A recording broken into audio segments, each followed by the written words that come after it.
Hello, everybody. And if you're watching this video, that means you serve on our tech team here at Central Church. And I'm creating this video as a means to kind of provide a tutorial with how we're going to be approaching our Facebook Live broadcasts and streaming from this point moving forward. One of the things that we're going to do to try to improve the quality of our Facebook live stream is that moving this point forward, we're going to be running our Facebook Live through streaming software. And that does mean that it's going to slightly change how we go about getting our Facebook Live set up every Sunday morning. So the purpose of this video is to kind of provide a step-by-step tutorial on how to best do that. So what we're going to be doing is moving forward, I'm going to provide some step-by-step instructions on what to do to bring up Facebook Live using our OBS software. So the first thing you're going to want to do is that you're going to want to pull up our Facebook on our church webpage as you typically would.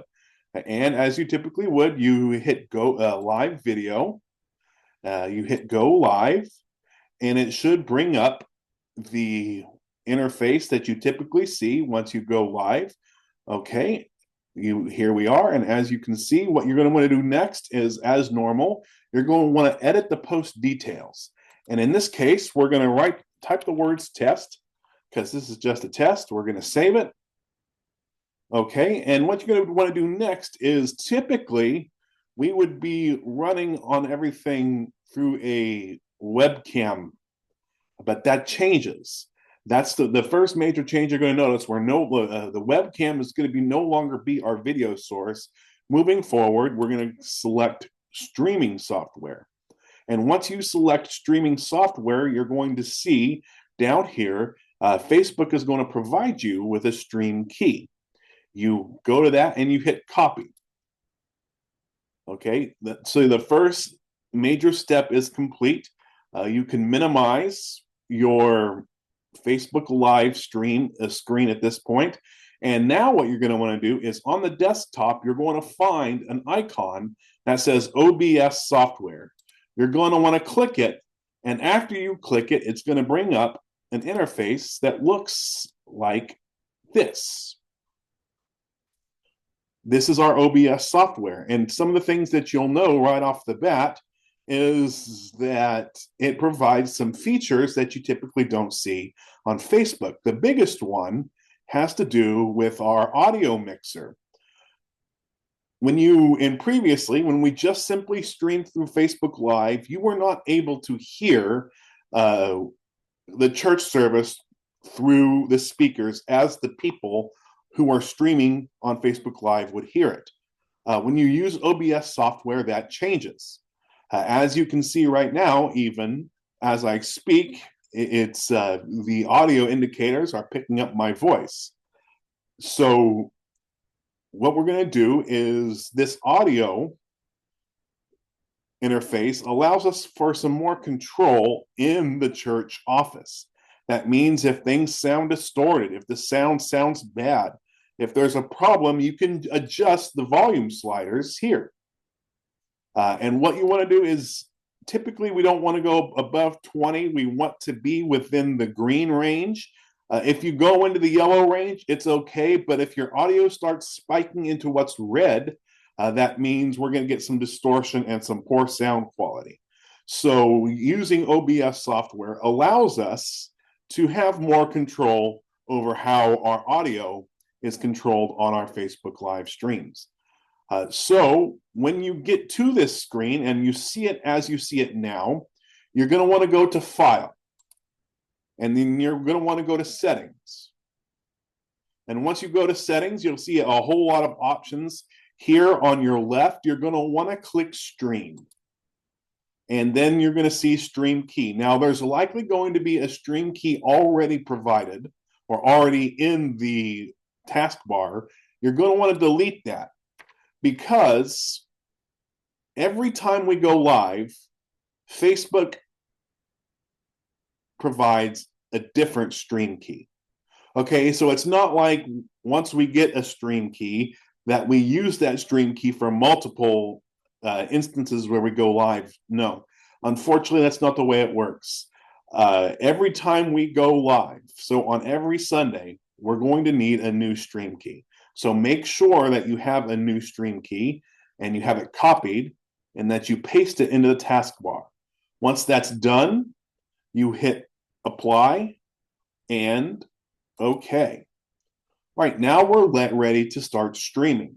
So what we're going to do is now you're going to, on the controls section here, you're going to hit start streaming. And it should give an indication whether, okay, and you can see that we are now live. So what you want to do now is that you'll want to go back to your Facebook page to verify that everything is good. Okay, as it seems, we are live. One of the things I do want to show you, and let me bring this up. And as you can see, I'm going to put the OBS streaming software and the Facebook Live side by side.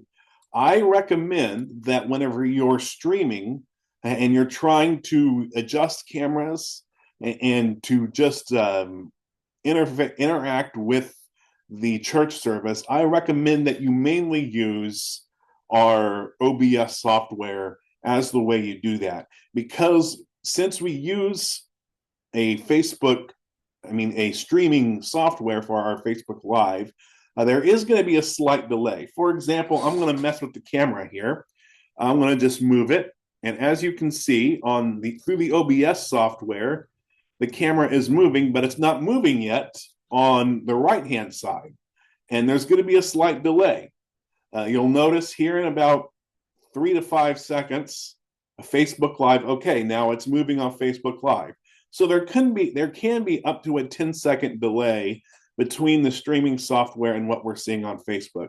So if you want a more accurate depiction of what's happening real time, you'll want to make sure that the main screen you are using is our OBS software. So you'll want to make sure that this is the screen that is your main focus, because it's going to provide you with the most accurate and detailed information. Once the church service is over, you want to click stop streaming. And then once that is done, you can X out of OBS and you can go back to your Facebook Live. And on this Facebook Live, you should be able to, okay, as we can see, it's no longer connected to our camera and the streaming is done. So that concludes your Facebook Live interface. And if you want to see if it's posted yet, you can, but it's not always going to appear that quickly. Okay, so here we go. We can see a test, and our Facebook Live is present.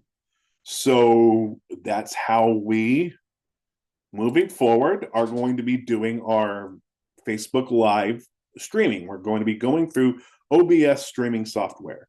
If you have any questions at any time, please feel free to ask me. I will make sure there is a copy of this video present on the desktop at all times for you to cross-reference whenever you want. And you'll always also have this available in the email that I sent to each of you containing a file for this very video. I hope this video is educational and provides you with what you need moving forward. And I just, again, thank you so much for your willingness to help out with the technological aspects here at Central Church. We really appreciate and value your service. Thank you so much, and I look forward to seeing all of you soon. Goodbye.